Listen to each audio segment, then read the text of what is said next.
Chairman P T I آج بھی میرے لیڈر ہیں، صدر عارف الوی کا اعتراف۔ کہتے ہیں کہ اگر وہ ایوان صدر میں نہ ہوتے تو آج وہ بھی جیل میں ہوتے۔ یقین نہیں ہے کہ الیکشن جنوری کے آخر میں ہو جائیں گے۔ جسٹس قاضی فائز عیسیٰ کے خلاف ریفرنس انہوں نے نہیں بھیجا، وزیر اعظم ہاؤس سے آیا تھا۔ بعد میں سابق وزیر اعظم نے بھی کہا تھا کہ وہ ریفرنس نہیں بھیجنا چاہتے تھے۔ مزید بولے وہ حج پر نہ گئے ہوتے تو الیکشن ایکٹ میں ترمیم پر دستخط نہ کرتے۔ الیکشن ایکٹ 2017 کی شق 57(1) میں ترمیم آئین کے خلاف ہے۔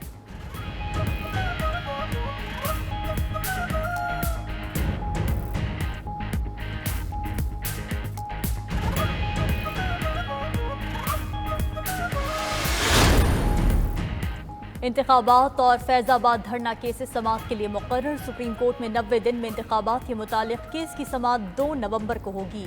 چیف جسٹس قاضی فائز عیسیٰ کی سربراہی میں 3 رکنی بینچ سماعت کرے گا۔ بینچ میں جسٹس اطہر من اللہ اور جسٹس امین الدین خان شامل۔ سپریم کورٹ نے الیکشن کمیشن اور وفاقی حکومت سے جواب طلب کیا تھا۔ فیض آباد دھرنا نظر ثانی کیس کی سماعت 1 نومبر کو ہوگی۔ چیف جسٹس کی سربراہی میں قائم 3 رکنی بینچ سماعت کرے گا۔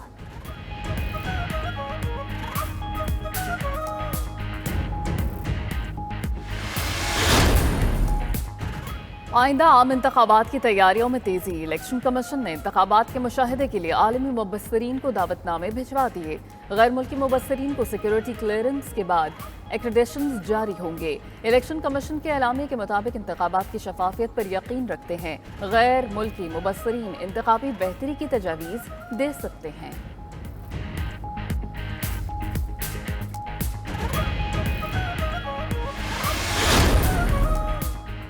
نیب نواز شریف کی اپیلوں کی پیروی کرے گا یا ریفرنس واپس لے گا؟ اسلام آباد ہائی کورٹ نے کل تک جواب طلب کر لیا۔ العزیزی اور ایون فیلڈ ریفرنسز سے متعلق اپیلوں کی بحالی کی۔ نواز شریف کی درخواستوں پر سماعت کا تحریری حکم نامہ۔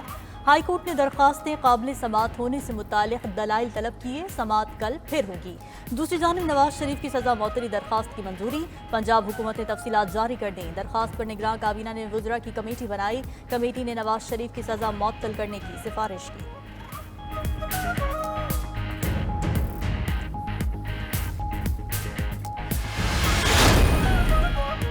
چیئرمین پی ٹی آئی کی ضمانت بحالی کی درخواستیں۔ بینچ ٹوٹ گیا۔ جسٹس بابر ستار کی القادر ٹرسٹ اور توشہ خانہ کیسز میں ضمانت بحالی کی درخواستوں پر سماعت سے معذرت۔ کہا کہ ایک شخص گرفتار ہو چکا تو عبوری ضمانت کیسے بحال ہو سکتی ہے؟ دوسری جانب چیئرمین پی ٹی آئی نے سائفر کیس میں فرد جرم کی کارروائی چیلنج کر دی۔ فرد جرم عائد کرنے کی کارروائی کالعدم قرار دینے کی استدعا۔ اسلام آباد ہائی کورٹ میں درخواست میں موقف اپنایا کہ ٹرائل کورٹ نے قانونی تقاضے نظر انداز کر کے جلد بازی میں فرد جرم لگائی۔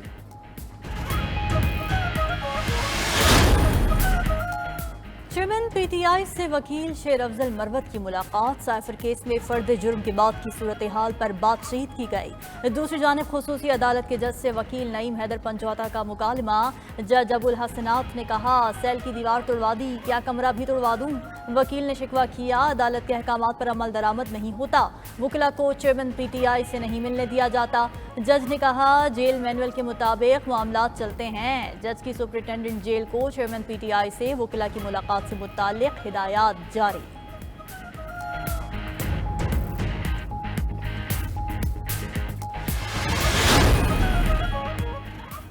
جوڈیشل کمپلیکس حملہ کیس 10 پی ٹی آئی رہنماؤں کے دائمی وارنٹ جاری۔ اے ٹی سی اسلام آباد نے مراد سعید، عمر ایوب، علی امین گنڈاپور، شبلی فراز کے وارنٹ جاری کیے۔ فاروق حبیب، حماد اظہر، علی نواز اوان، حسان نیازی، عمر سلطان اور محمد عاصم شامل۔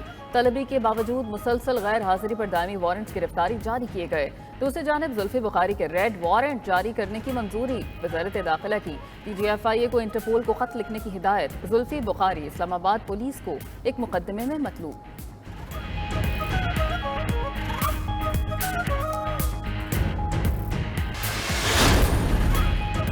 پاکستان اور آئی ایم ایف کے اسٹاف لیول مذاکرات 2 نومبر کو شروع ہوں گے۔ معاشی پالیسیز اور اہداف کا جائزہ لینے کے بعد 71 کروڑ ڈالر کی اگلی قسط دینے کا فیصلہ ہوگا۔ ذرائع کے مطابق پاور سیکٹر کے سرکولر ڈیٹ میں کمی لانے کی شرط پوری ہو چکی۔ بیرونی فائنانسنگ میں شارٹ فال ختم نہ ہو سکا۔ 4.5 ارب ڈالر کی کمی ہے۔ پی آئی اے نے پی ایس او کو مزید 7.5 کروڑ روپے ادا کر دیے۔ آج کی گئی مجموعی ادائیگی 13.5 کروڑ ہو گئی۔ مزید ادائیگی کے ساتھ 8 انٹرنیشنل پروازوں کے لیے فیول مانگ لیا گیا۔ آج مجموعی طور پر 17 پروازوں کے لیے فیول مانگا گیا۔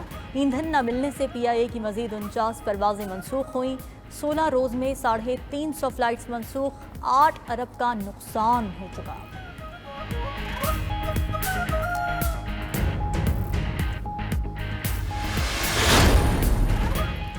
نگران وزیر اعظم کی زیر صدارت اجلاس بجلی چوری روکنے کی مہم میں پیش رفت کا جائزہ۔ انوار الحق کاکڑ کو بتایا گیا کہ مہم میں اب تک 19,415 بجلی چوروں کو گرفتار کیا جا چکا۔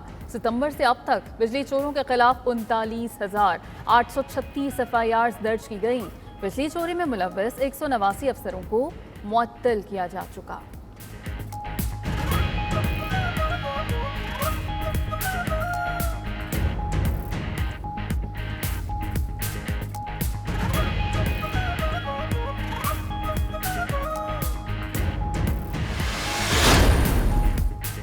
حکومت کا آئی ٹی سے وابستہ نوجوانوں کو تربیت فراہم کرنے کا اعلان۔ نگراں وزیر آئی ٹی عمر سیف کی نگراں وزیر مرتضیٰ سولنگی کے ساتھ پریس کانفرنس۔ کہا یونیورسٹیاں ہر سال 75,000 آئی ٹی گریجویٹس پیدا کرتی ہیں۔ تربیت کی فراہمی سے نوجوانوں کو روزگار کے مواقع ملیں گے۔ 2 سال میں 2 لاکھ نوجوانوں کو تربیت دی جائے گی۔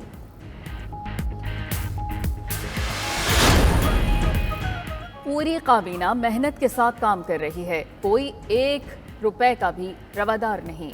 عزت کے ساتھ گھر جائیں گے، نگران وزیر اعلیٰ پنجاب کی میڈیا سے گفتگو۔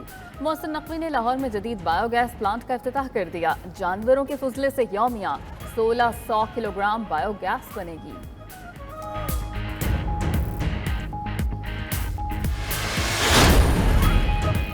نگراں وزیر اعلیٰ سندھ مقبول باقر کی سکھر بیراج آمد۔ آبپاشی کے نظام سے متعلق بریفنگ دی گئی۔ مقبول باقر نے درگاہ حضرت سچل سرمست پر حاضری بھی دی۔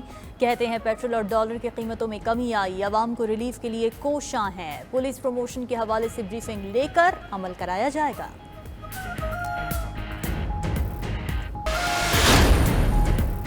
لاہور میں غزہ کانفرنس، اسرائیلی جارحیت کی مذمت۔ امیر جماعت اسلامی سراج الحق نے کہا اسرائیلی دہشت گردی نہ رکی تو عالمی جنگ کا خطرہ ہے۔ حکمران آگے بڑھیں، فلسطین کی عسکری مدد کی جائے۔ مولانا عبدالخبیر آزاد بولے امت اسلامیہ کو فلسطین کے ساتھ کھڑے ہونے کی ضرورت ہے۔ دوسری جانب اسلام آباد میں اسلامی جمعیت طلبہ نے فلسطینیوں سے یکجہتی کے لیے مارچ کیا۔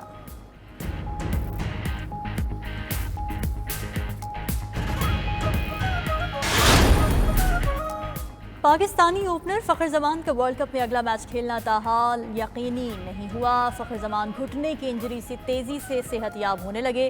ٹریننگ سیشن میں حصہ لینے کا بھی فیصلہ کیا۔ ٹریننگ سیشن کے دوران ان کی فٹنس کا جائزہ لیا جائے گا۔ فٹنس اور ٹریننگ سیشن کے بعد ان کی دستیابی کے حوالے سے فیصلہ کیا جائے گا۔ پاکستان اور جنوبی افریقہ کے درمیان میچ جمعے کو شیڈیولڈ ہے۔